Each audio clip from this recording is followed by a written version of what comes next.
ও, তুমি জানো না বুঝি? আচ্ছা ঠিক আছে। সৌমিয়া দেবীর আবার খালি চিকেন পছন্দ ছিল, তার থেকে আমার পক্ষে আলুর তরকারি বানানো অনেক সহজ।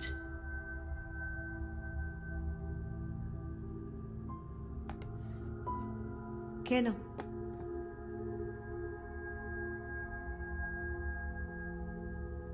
আপনি এসব কেন করেন?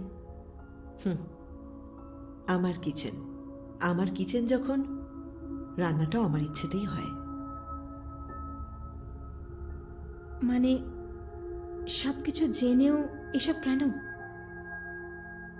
তুমি বুঝবে না শক্তি, তোমার এখন যা বয়স, তোমার কোনো অভিজ্ঞতাই নেই। সকলে আমাকে বলেছে তুমি নাকি অনেক লেখাপড়া জানো, অনেক বুদ্ধি তোমার, কিন্তু আমার অভিজ্ঞতা অনেক বেশি। আমারও কিছু অভিজ্ঞতা হয়েছে। কত বয়স তোমার? তোমার বয়সে আমাকে অনেক যন্ত্রণা সইতে হয়েছে। আমার যখন 9 বছর বয়স, আমার মামা আমাকে একজন বিরাট মানুষের কাছে বিক্রি করে দিয়েছিলেন। আমার ছেলের যখন 4 বছর বয়স, ওই লোকটা আমাকে ছেড়ে চলে গেছিল। আমি একেবারে জলে পড়ে যাই।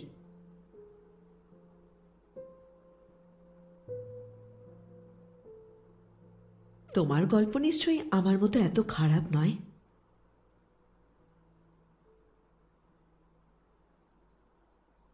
19 বছর বয়সে আমার জিএমআরের সাথে আলাপ হয়।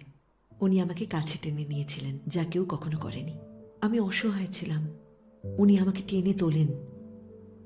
আমাকে, আমার ছেলেকে উনি আশ্রয় দিয়েছিলেন। সেই দিন আমি প্রতিজ্ঞা করি, যাই হয়ে যাক না কেন, উনি যতই খারাপ কাজ করুন না কেন, আমি কখনো ছেড়ে যাব না।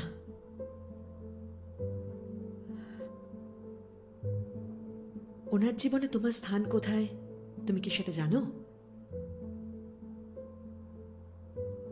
কিন্তু ওনার সাথে পরপর ছবি করবে বলে কি তুমি একটা কন্ট্রাক্ট সাইন করনি? তাহলে কেন উনি তোমাকে ছাড়বেন? তুমি কি স্পেশাল কেউ? এই কথাগুলো উনি নিজে আমায় কেন বলেন না? তাতে তুমি মানসিকভাবে ভেঙে পড়তে, সেই জন্যই বলেননি। তাহলে আমি ওনাকে ভুল বুঝেছি? তুমি খুব ভালো জায়গায় রয়েছো শক্তি, বুদ্ধি খাটিয়ে সুযোগের সৎ ব্যবহার করো। আপনি আমার জন্য এত কেন করছেন? আমার স্বামী তো কোনোদিন বদলাবেন না, কিন্তু কোনো না কোনো দিন তো বদলাতেই হবে। আজ তুমি রয়েছো,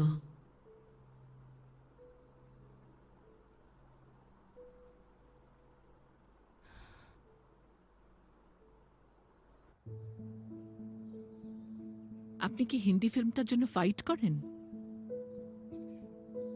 না, কেন?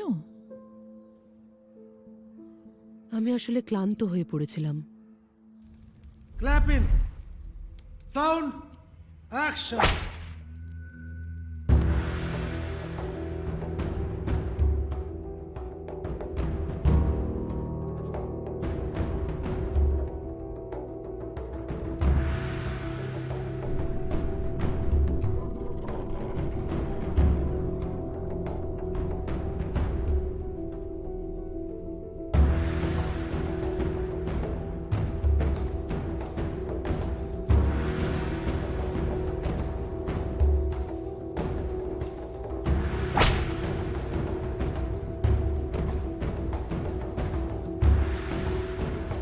Cut! Lights on!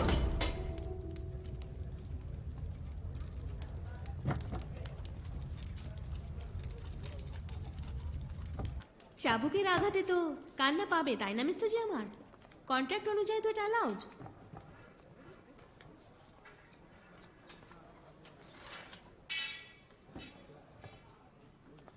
তুমি কি ক্ষতিপূরণ চাইছো শক্তি? কথা যা আছে সেটাই যথেষ্ট।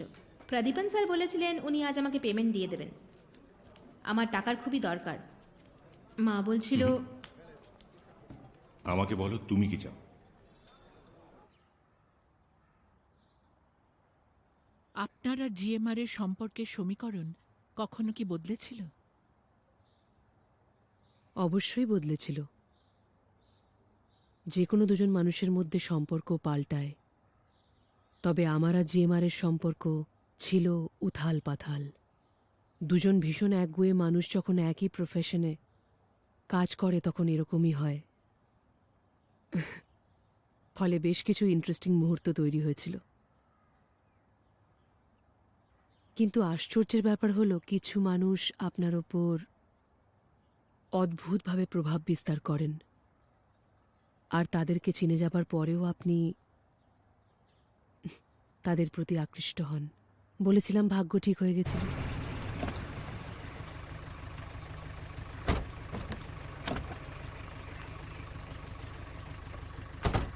প্রফেসর থানিকা চালক, স্যার আপনি? Queen Victoria college state rank holder Shakti শেষাদ্রিকে একটা সিট দিতে অস্বীকার করেছে।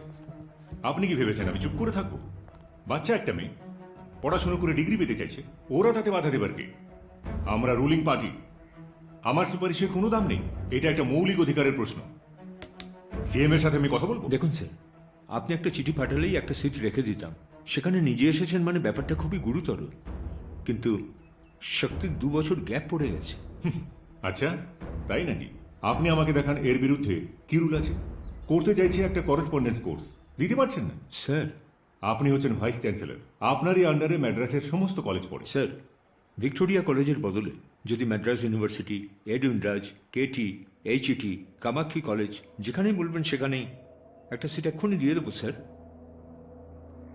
ভিসি স্যার, শক্তি সব কিছুতেই নাম্বার 1, কেবল নাম্বার 1 কলেজেই ও পড়বে। ওদের জিজ্ঞাসা করুন ওরা ওকে সিট দেবে কিনা।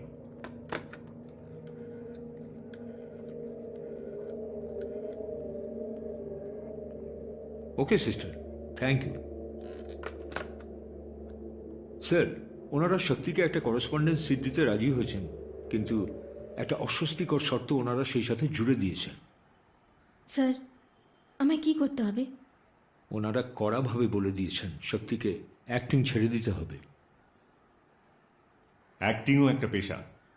শক্তি যদি পড়াশোনার সাথে কাজও চালিয়ে যেতে পারে তাহলে ওদের অসুবিধে কোথায়? ওরা আমাদের অর্ডার করার কে? আমরা এই শর্ত মানব না। থানিকা চালাম, এরকম শর্তে শক্তির কোনো সিট চাই না। ও কোনো মতে আপোষ করবে না। কি তাই তো শক্তি? বলো আমি আপোষ করতে রাজি। যে কোনো মূল্যে আমি পড়তে চাই। আমাদের মধ্যে একটা জিনিস কখনো বদলায়নি।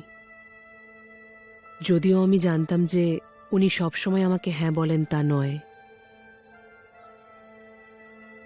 যদিও উনি আরো একবার আমার জীবন বদলাতে চাইছিলেন, তবুও আমি ওনাকে না বলতে পারিনি।